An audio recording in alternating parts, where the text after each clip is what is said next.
Good morning, all of you. So today we are talking about in the subject design of steel structure and the topic is compression member. हमारे last lecture में हमने tension member की designing और tension member से related कुछ problem solve की थी। आज हम बात करेंगे कंप्रेशन मेंबर क्या होता है, क्या क्या इसके एलिमेंट्स होते हैं और क्या क्या कंपोनेंट होते हैं। तो फर्स्ट ऑफ ऑल बात करते हैं कंप्रेशन मेंबर की। कंप्रेशन मेंबर होता क्या है? Structural members subjected to axial compression और compressive force are called compression member. Structural members structural members subjected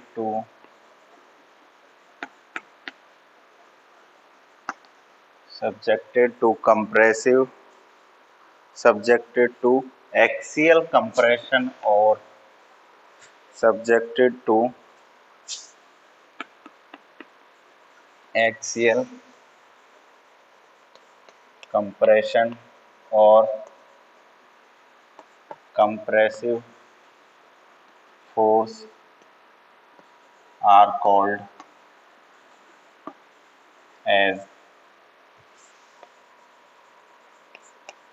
compression member. सबसे पहले आती है डेफिनेशन कि कंप्रेशन मेंबर आखिर होते क्या हैं। तो एक्सियल कंप्रेशन जो लगता है किसी भी स्ट्रक्चरल मेंबर पे, अब वो एक्सियल जो एक्सिस है वो आपका एक्स भी हो सकता है, वाई भी हो सकता है, हॉरिजॉन्टल भी हो सकता है, वर्टिकल भी हो सकता है, लेकिन ओवरऑल बात ये है कि उस पर जो फोर्स लग रहा है वो कैसा होना चाहिए, वो कंप्रेसिव फोर्स होना चाहिए।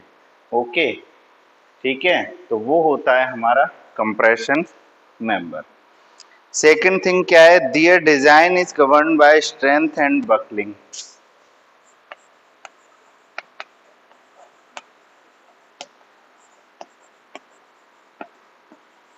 Their design is governed by their design is governed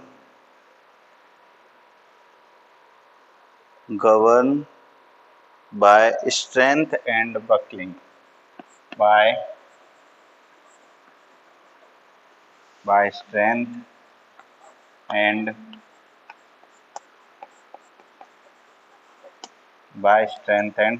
buckling. Okay, उसके बाद चलते हैं next. Other compression members are most commonly used compression member is column. Most used compression member is column and others are strut और क्या होता है like truss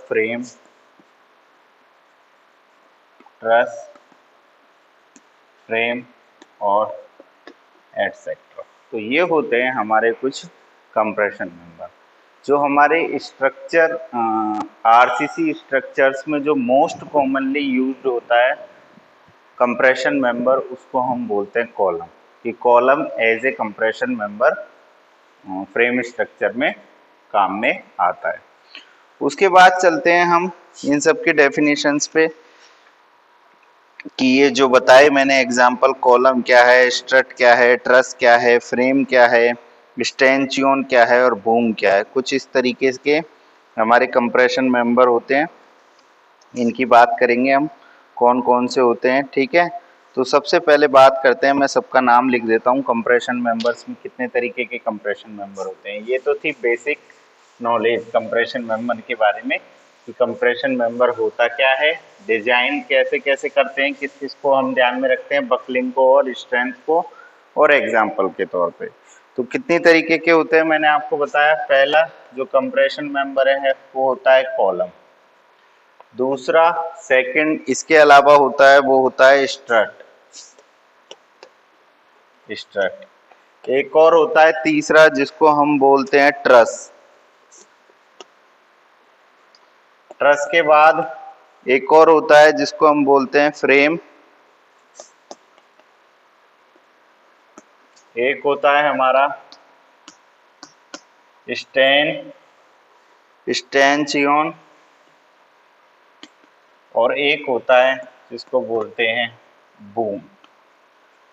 So how can we define these all 6 components of compression member? The first compression member is column. So column क्या होता है? Column it is a structural member mainly subjected to compression. अगर हम column की बात करें तो ये सबसे मेन जो मेंबर है ये मेनली सब्जेक्टेड होता है किससे? कंप्रेशन से। सिर्फ और सिर्फ कंप्रेशन में ही इसको मेनली सब्जेक्टेड माना जाता है। ठीक है। Bending movement can also exist in this member. इसमें बेंडिंग मूवमेंट का भी थोड़ा बहुत रहता है। ठीक है, इंक्लूडेशन। Column is used for compression of frame, RCC frame and steel frame. RCC और स्टील दोनों ही तरीके के फ्रेम स्ट्रक्चर्स में कॉलम को यूज में लिया जाता है। उसके बाद चलते हैं हम सेकंड किस पे? स्ट्रट पे। What is strut? It is a compression member whose bending moment is zero because it is used in roof truss as a compression member. Strut क्या है? एक कंप्रेशन मेंबर है जिसका बेंडिंग मोमेंट हमेशा क्या होता है? जीरो होता है और इसको काम में लिया जाता है रूफ ट्रस के अंदर एज ए कंप्रेशन मेंबर। उसके बाद थर्ड है ट्रस। ट्रस आप लोग सब जानते हैं, it is a structure in which all the members are either subjected to tension और कंप्रेशन। कि इसमें क्या होता है कि ये जो ऐसा मेंबर है जो टेंशन और कंप्रेशन दोनों ही तरीके के फोर्सेस से रिलेटेड है और इसमें bending moment is zero everywhere. हर जगह पर बेंडिंग मोमेंट क्या होगा? जीरो होगा। फिर बात करते हैं हम फ्रेम की। फ्रेम क्या है? Frame it is a structure which is subjected to bending moment also in addition to tension and compression. ये भी बेंडिंग मोमेंट भी रहता है इसके अंदर, फ्रेम के अंदर, और टेंशन और कंप्रेशन दोनों ही फोर्सेस का क्या रहता है? कॉम्बिनेशन रहता है। तो देखिए हमने क्या क्या बात की। कंप्रेशन सिर्फ और सिर्फ कॉलम कंप्रेशन में काम करता है। स्ट्रेट भी किस में काम करता है? कंप्रेशन में। ठीक है, लेकिन इसमें क्या बोला कि बेंडिंग मूवमेंट हमेशा क्या होता है? जीरो होता है। Bending movement is zero. Truss में क्या है? ट्रस में भी बेंडिंग मूवमेंट क्या होगा? Everywhere zero. इसमें भी बेंडिंग मूवमेंट क्या होगा हमारा? जीरो होगा। ठीक है, उसके अलावा ये दोनों बात हो गई, फ्रेम की बात हो गई। अब हम चलते हैं स्टैंचियन। स्टैंचियन क्या है? The vertical compression member in RCC building is called column while for a steel building it is called stanchion। एक तो होती है आरसी बिल्डिंग और एक होती है स्टील बिल्डिंग। तो अगर हम आरसी बिल्डिंग में जो हम बोलते हैं कंप्रेशन मेंबर को वो तो हम बोलते हैं कॉलम, लेकिन जब अगर यही बात हम steel building, steel frame structure में हम इस कंप्रेशन मेंबर को क्या बोलते हैं? स्टैंचियन। ठीक है, तो ये इसमें डिफरेंस था कॉलम में और स्टैंचियन में। बूम क्या होता है? The principal compression member in a crane. Boom कहां पर यूज होता है? कंप्रेशन मेंबर किसके अंदर? क्रेन के अंदर। क्रेन के अंदर जो कंप्रेशन मेंबर हम काम में लेते हैं उसको हम बोलते हैं बूम। ओके, चलिए इसके बाद चलते हैं हम modes of failure of column. Failure के क्या क्या मोड्स हैं कॉलम के अंदर, हम उनकी बात करते हैं। ठीक है, तो चलिए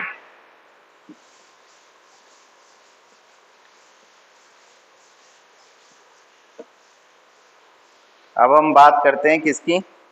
modes of failure of column.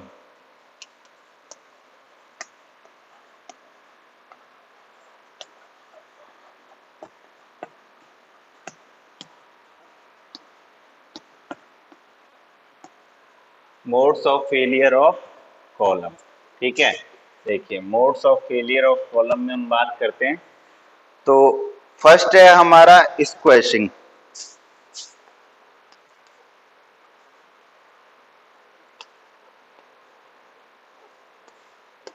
What is squashing? When the length is relatively small,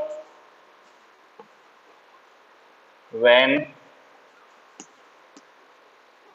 the length is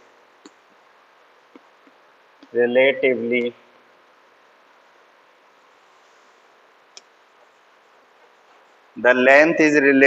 small and the component plate element and the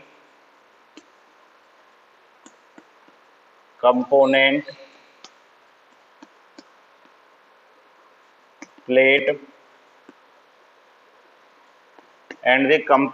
plate element are prevented from local buckling are prevented from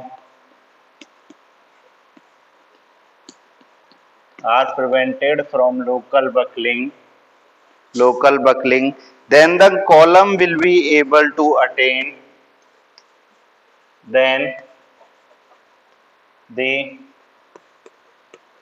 column will be able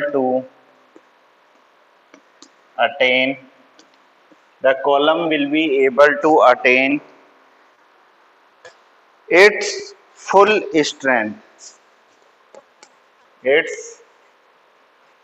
full strength।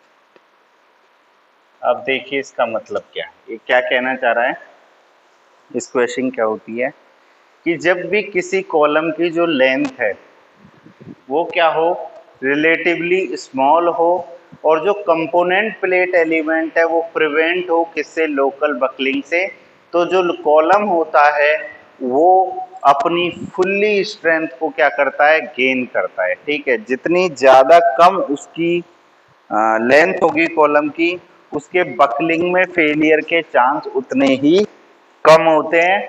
ठीक है, लेकिन वो buckling में fail ना होके किस में fail हो सकता है, स्क्वैशिंग में फेल हो सकता है। ठीक है, तो यहां से हमें पता चलता है कि फेलियर ऑफ कॉलम का फर्स्ट मोड है स्क्वैशिंग।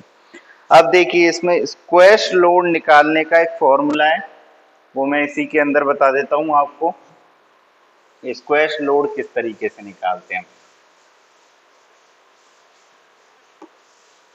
तो देखिए स्क्वैश लोड जो होता है वो होता है yield stress into area of cross section. Squash load equal to होता है yield stress into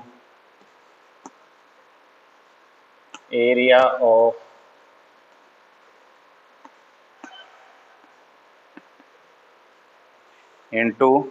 cross section, yield stress into area of cross section. तो ये होता है हमारा क्या, स्क्वैश लोड। अब उसके बाद हम चलते हैं अपने नेक्स्ट फेलियर ऑफ कॉलम का जो मोड है, second modes of failure of column का सेकंड है हमारा local buckling. You all are know about the word buckling. Buckling is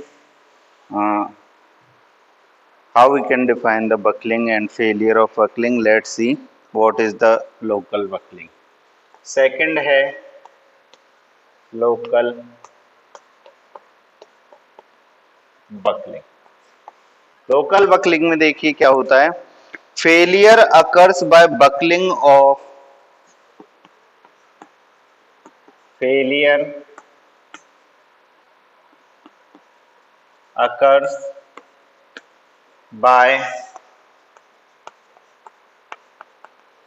buckling of one or more individual plate elements,